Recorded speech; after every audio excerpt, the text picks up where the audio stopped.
কোনো গতিশীল বস্তুর ভর দ্বিগুণ হলে বেগ দ্বিগুণ হলে বস্তুর গতিশক্তির কী পরিবর্তন হয়? তো এখানে দুটো প্রশ্ন, একটি ভর পরিবর্তন করা হয়েছে আর একটিতে বেগ পরিবর্তন করা হয়েছে। তো প্রথমত ভর পরিবর্তন করে দেখি। তো এখানে আমরা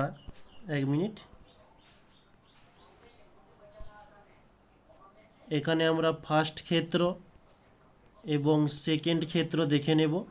বলছে প্রথমটার জন্য ভর পরিবর্তন করা হয়েছে, তাহলে প্রথমটার জন্য m1 দেই।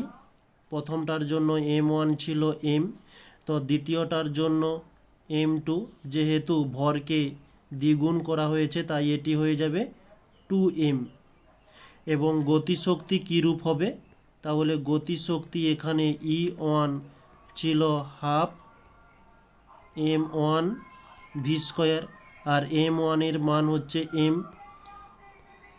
m V square. আর দ্বিতীয়টার ক্ষেত্রে যদি আমরা ধরি E2, তাহলে এখানে হাফ m2 ভি স্কোয়ার, এটি হচ্ছে সমীকরণ। তাহলে হাফকে হাফ চলে এলো, m2 এর মান 2m ইন্টু ভি স্কোয়ার। তো এই টুটিকে যদি আমরা সামনে নিয়ে যাই তাহলে আমরা পাচ্ছি যে টু যেমন হাফ ছিল হাফ m ভি স্কোয়ার। তাহলে আমরা দেখছি প্রথমটার থেকে বা আমরা এই হাফ m ভি স্কোয়ারের কাছে আমরা এই E1 লিখতে পারি, যে E1 সমান হাফ m ভি স্কোয়ার। তো ওই মানটিকে আমরা এখানে লিখে দিই। তাহলে এখান থেকে দেখতে পারি যে যখন ভরকে দ্বিগুণ করা হয় তখন প্রথমটির থেকে দ্বিতীয়টি 2 গুণ বৃদ্ধি পায়। ওকে, নেক্সট দ্বিতীয়টির ক্ষেত্রেও ঠিক একই রকমের ফার্স্ট এবং সেকেন্ড স্টেপ করলাম।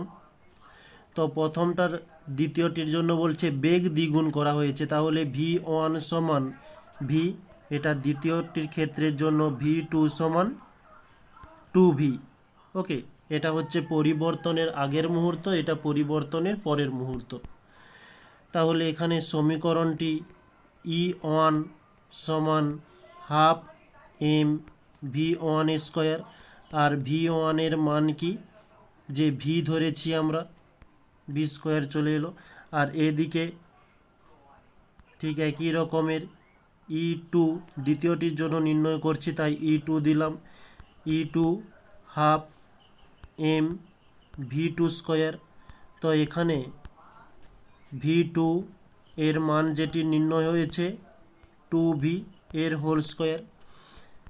তাহলে হাফকে হাফ চলে আসবে, m ইন্টু 2v স্কোয়ার যদি আমরা ক্যালকুলেশন করি তাহলে 2 স্কোয়ার হবে 4, এবং ভি স্কোয়ার হয়েছে ভি স্কোয়ার। তো এই 4কে যদি আমরা সামনে আনি তাহলে হাফ থেকে যাচ্ছে m এবং ভি স্কোয়ার, আর এই হাফ m ভি স্কোয়ারের মানটি এখান থেকে নিলাম, এই যে হাফ m ভি স্কোয়ার যার মান E1 রয়েছে। তাহলে এখানে আমরা 4 ইন্টু E1 পুট করলাম। তাহলে এখান থেকে আমরা লক্ষ্য করছি যে বেগকে দ্বিগুণ করার পর দ্বিতীয়টির গতিশক্তি 4 গুণ বৃদ্ধি পাবে। ওকে, এই হয়ে গেল আমাদের অ্যান্সার।